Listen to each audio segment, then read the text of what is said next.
Hello good morning बच्चों, मैं विशाल शर्मा आपके फिजिक्स वाले सर फिर आपके सामने आज क्या लेकर आए हैं, वीन्स डिस्प्लेसमेंट लॉ। क्या लेकर आए हैं बेटा आपके लिए आज मैं वीन्स डिस्प्लेसमेंट लॉ।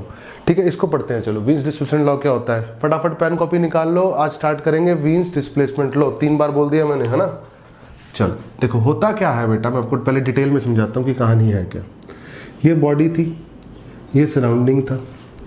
बॉडी से रेडिएशन निकल रही थी सराउंडिंग में और सराउंडिंग से रेडिएशन आ रही थी बॉडी में, तो नेट रेडिएशन निकल रही थी मान लेते हैं। अगर बॉडी का टेम्परेचर ज़्यादा था तो नेट रेडिएशन रेडिएट हो रही थी, है ना। नेट रेडिएट हो रहा था। नेट एनर्जी क्या हो रही थी, रेडिएट हो रही थी। टेम्परेचर बॉडी का गिर रहा था। ऐसा मैंने बोला कि नहीं बोला, बिल्कुल बोला। अब एक बात समझो, जो ये रेडिएशन निकलती हैं मैंने आपको बताया, है ना। मान लो अगर रेडिएट की बात करूं, किसकी बात करूं, खाली रेडिएट, ओनली रेडिएट की बात करूं, एब्जॉर्ब की बात ना करूं, तो आपको पता है जो एनर्जी होती है per unit area, energy per unit area per unit time, वो किसके प्रोपोर्शनल थी बेटा, टेम्परेचर की पावर 4 फॉर ब्लैक बॉडी। बोलो था कि नहीं था। और जनरल बॉडी के लिए मैंने आपको फिर सारा कुछ बताया था। क्या आया था बेटा, पावर बताई थी मैंने जनरल बॉडी के लिए ना, और वही बताया था मैंने आपको सिग्मा ई टी की पावर 4, है ना। कांस्टेंट भी बताया था। अरे बोलो, ये क्या थी, इंटेंसिटी। क्या है ये, इंटेंसिटी है। अब मेरी बात समझो बहुत डिटेल में। तो हो क्या रहा है सर, हो ये रहा है, आपको एनर्जी के बारे में तो पता लग जाएगा कि मान लो ये बॉडी है ना। इस बॉडी ने एनर्जी रेडिएट करी, तो कितनी एनर्जी रेडिएट करी, कितने टाइम में, वो आपको पता लग जाएगा, कोई बड़ी बात नहीं है। लेकिन क्या आपको वेवलेंथ के बारे में पता लग रहा है। और एनर्जी रेडिएट हो किसकी फॉर्म में रही है, जल्दी बोलो किसकी फॉर्म में हो रही है, in the form of electromagnetic radiation which has some wavelength also, तो वेवलेंथ के बारे में कोई इंफॉर्मेशन अभी तक नहीं मिली है। अब वेवलेंथ के बारे में हल्की सी इंफॉर्मेशन मिलेगी आपको।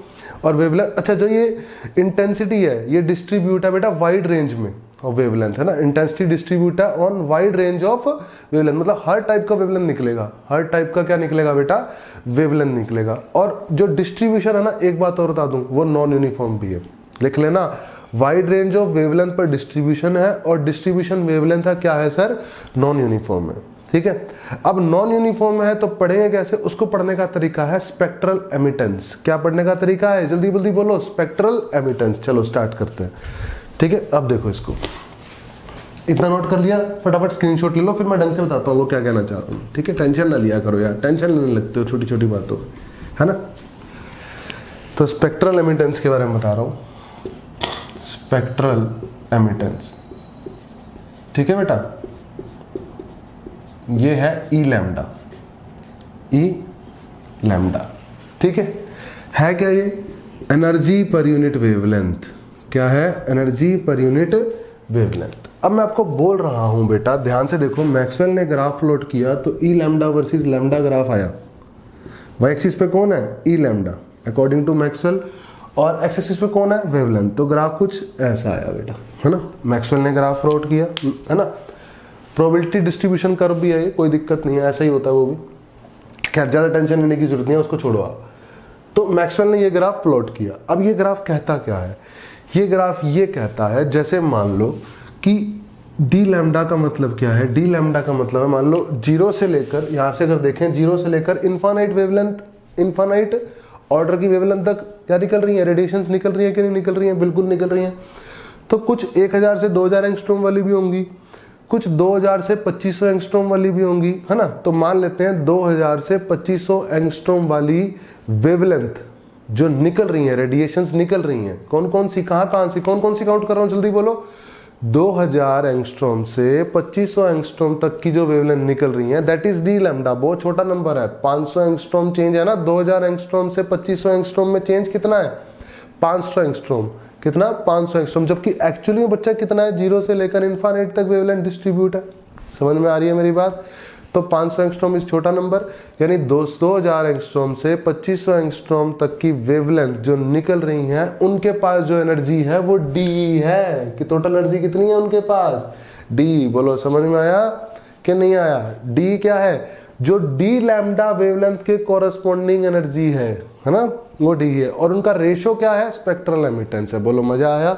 उनका रेशो क्या है, स्पेक्ट्रल एमिटेंस। ठीक है, अब समझो, ये आ गया आपका लैम्डा एम, है ना। ये जब क्या होगा, जब when E lambda is maximum, when E lambda is maximum, जब ई लैम्डा मैक्सिमम होगा तो उस समय वेवलेंथ क्या होगी बेटा, लैम्डा एम होगी। क्या होगी, लैम्डा एम। अब वीन्स क्या बोलता है, वीन्स ने ये बोलना है, वीन्स डिस्प्लेसमेंट लॉ ये है, क्या है कि lambda is inversely proportional to temperature, lambda is inversely proportional to temperature. Lambda m मतलब जो मैक्सिमम वेवलेंथ है कोरस्पॉन्डिंग, जो हमारी वेवलेंथ होगी, है ना, जो टेम्परेचर होगा वो उसके इनवर्सली प्रोपोर्शनल होगा। मैक्सिमम वेवलेंथ के कोरस्पॉन्डिंग जो टेम्परेचर होगा वो क्या होगा, उसके इनवर्सली प्रोपोर्शनल होगा। ठीक है, तो lambda m 1 T1 is equal to lambda m 2 T2। जैसी प्रोपोर्शनलिटी का साइन हटता है सर, कांस्टेंट आता है, बचपन से आता है, बी आएगा।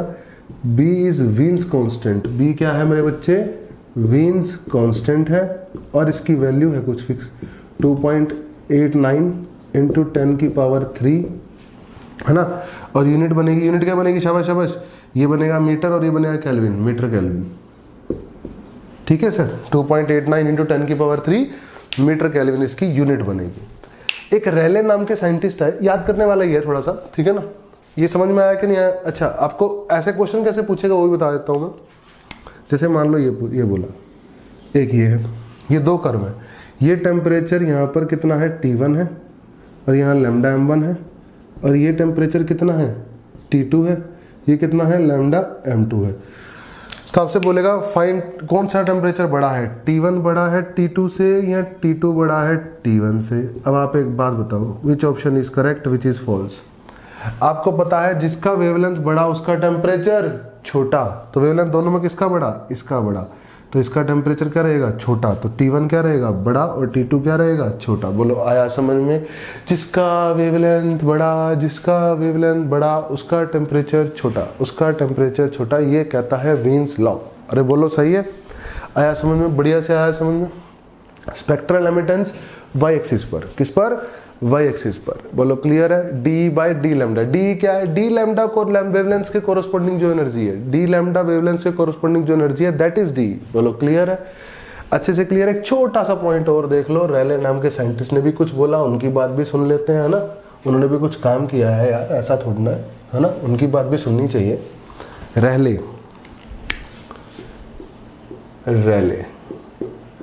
रेले नाम के साइंटिस्ट ने ई लैम्डा का फॉर्मूला बना के दिया। क्या बना के दिया, 2πc, c speed of light, k Boltzmann constant, temperature upon lambda की पावर 4। ऐसा फॉर्मूला उन्होंने बना के दिया, है ना। आपको याद ही करना है यार, मैं कुछ नहीं कर सकता, उन्होंने बना के दिया, इसका प्रूफ नहीं है हमारे सिलेबस में। तो ई लैम्डा मैक्स की अगर बात करूं मैं, तो 2πc/kT अपॉन लैम्डा एम, है ना, आया कि नहीं आएगा। और वीन्स लॉ कहता है lambda m inversely proportional to temperature, कहता है कि नहीं कहता। अगर मैं यहां डाल दूं, लैम्डा एम को यहां डाल दूं, यहाँ लैम्डा एम को ऐसे भी लिख सकता हूं ना, b/t। अगर लैम्डा एम को b/t डाल दूं तो b की पावर 4 अपॉन t की पावर 4 बनेगा कि नहीं बनेगा। तो क्या बनेगा सर, ई लैम्डा मैक्स, जल्दी बोलो शाबाश, 2πc/t की पावर 1 और 4 ऊपर से आ जाएगी, 5 हो जाएगी, और k भी है अपॉन b की पावर 4। अरे बोलो, तो आपको क्या समझ में आया यहाँ से सर, आपको समझ में आया कि ई लैम्डा मैक्स किसके प्रोपोर्शनल है, ई लैम्डा मैक्स। स्पेक्ट्रल एमिटेंस टेम्परेचर के साथ प्रोपोर्शनलिटी कैसे दिखा रहा है, जल्दी बोलो, टेम्परेचर की पावर 5 के साथ। जल्दबाजी में बच्चे गलती कर देते हैं, वो सिग्मा टी की पावर 4 लगा देते हैं। क्या लगा देते हैं, सिग्मा टी की पावर 4। लेकिन मेरे बच्चे वो एनर्जी होती है per unit area per unit time, जो टी की पावर 4 होता है। और जो टी की पावर 5 है, ये energy per unit area per unit time per unit range इन वेवलेंथ है, यानी स्पेक्ट्रल एमिटेंस है। बोलो समझ में आया। टी की पावर 5 के डायरेक्टली प्रोपोर्शनल कौन होगा, स्पेक्ट्रल एमिटेंस यानी ई लैम्डा यानी डी बाई डी लैम्डा, और ई खाली ई किसके प्रोपोर्शनल होगा, टी की पावर 4 के। दोनों में कंफ्यूज नहीं होना है, केयरफुल रहना है, ठीक है। इसके ऊपर नीट क्वेश्चन पूछ सकता है, नीट क्वेश्चन इस पे भी पूछ सकता है, वीन्स पे पूछ सकता है, ये पूछ सकता है। छोटी छोटी बातें नीट में ज्यादा आने के चांसेस हैं इसके ऊपर बेस, ठीक है। तो होप करता हूँ आपको लेक्चर समझ में आया होगा। समझ में आया ना अच्छे से और कुछ सीखने को मिला है तो कमेंट में लिख देना कि सर सीखने को मिला है, ओके।